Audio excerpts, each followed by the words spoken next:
அதிகாரம் 4.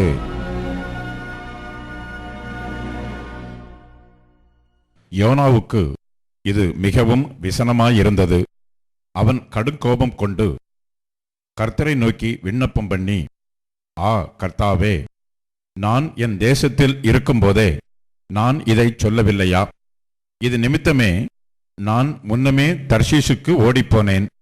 நீர் இரக்கமும் மன உருக்கமும் நீடிய சாந்தமும் மிகுந்த கிருபையும் உள்ளவரும் தீங்குக்கு மனஸ்தாபப்படுகிறவருமான தேவன் என்று அறிவேன்.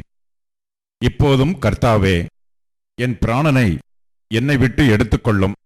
நான் உயிரோடு இருக்கிறதை பார்க்கிலும் சாகிறது நலமாயிருக்கும் என்றான். அதற்கு கர்த்தர், நீ எரிச்சலாயிருக்கிறது நல்லதோ என்றார். பின்பு யோனா நகரத்திலிருந்து புறப்பட்டு நகரத்துக்கு கிழக்கே போய் அங்கே தனக்கு ஒரு குடிசையை போட்டு நகரத்துக்கு சம்பவிக்கப் போகிறதை தான் பார்க்க மட்டும் அதன் கீழ் நிழலில் உட்கார்ந்திருந்தான்.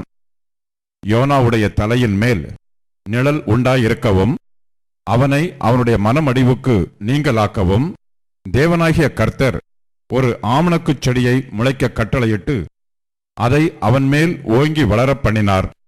அந்த ஆமணக்கின் மேல் யோனா மிகவும் சந்தோஷப்பட்டான். மறுநாளிலோ கிழக்கு வெளுக்கும் நேரத்தில் தேவன் ஒரு பூச்சியை கட்டளையிட்டார். அது ஆமணக்குச் செடியை அரித்து போட்டது. அதனால் அது காய்ந்து போயிற்று. சூரியன் உதித்தபோது தேவன் உஷ்ணமான கீழ்காற்றை கட்டளையிட்டார்.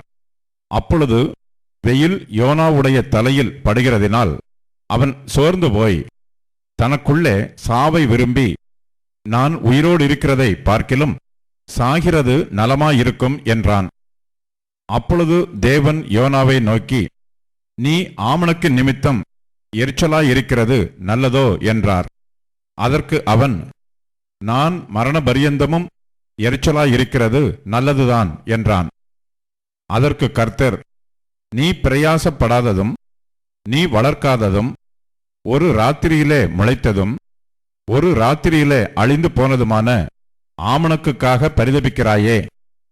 வலது கைக்கும் இடது கைக்கும் வித்தியாசம் அறியாத 120,000 பேருக்கு அதிகமான மனுஷரும் அநேக மிருக ஜீவன்களும் இருக்கிற மகா நகரமாகிய நினிவேக்காக நான் பரிதபியாமல் இருப்பேனோ என்றார்.